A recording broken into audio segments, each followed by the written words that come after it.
On my 18th birthday, my parents told me they had spent 95% of my trust fund on my sister's weddings. Hope you understand. So I took them to court and tore down everything they had built. I still get chills thinking about my 21st birthday. I walked in expecting a quiet family dinner, maybe a nice gift, but what I got instead was a bombshell inheritance, and then the arrival of a woman who would stop at nothing to take it all away. The champagne flutes sparkled, catching the warm glow of the chandelier.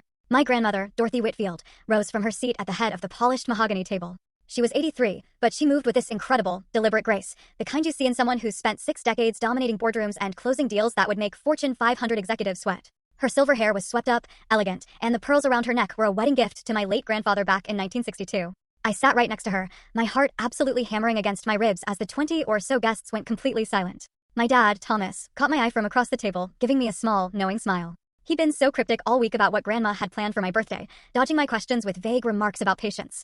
60 years ago, my grandmother began, her voice carrying that slight rasp of age, but losing none of its commanding presence. My husband, Robert, and I purchased a crumbling Victorian building on the waterfront. We had nothing but a dream and a loan that kept us awake at night. We converted it into the Whitfield Grand, and for 6 decades, that hotel has been the cornerstone of everything our family has built. I knew that story by heart. My grandfather had died when I was 7, but the tales of how he and Grandma transformed a dilapidated warehouse into one of the most prestigious boutique hotels on the Eastern Seaboard, those were woven into the very fabric of my childhood. Every single summer, I'd spent weeks wandering those halls, learning the names of the housekeeping staff, sitting in on management meetings, absorbing all the little intricacies of hospitality that Grandma insisted were essential life skills. Then she turned to me directly. "Emma," she said, "you've spent the past 3 years working at the Whitfield Grand during every school break.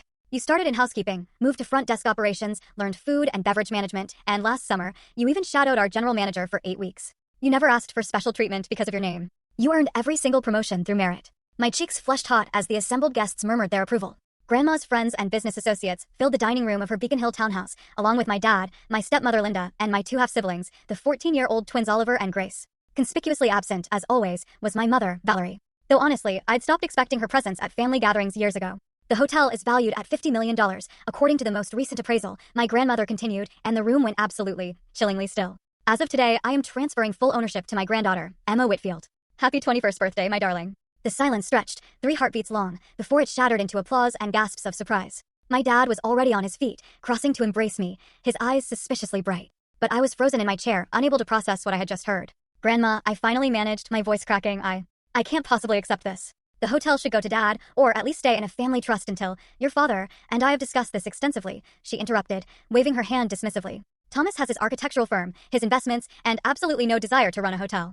He agreed completely with my decision. You, Emma, are the only one in this family who has shown genuine passion for the hospitality industry." Full story on channel link below. Click now to watch what happened next in the story.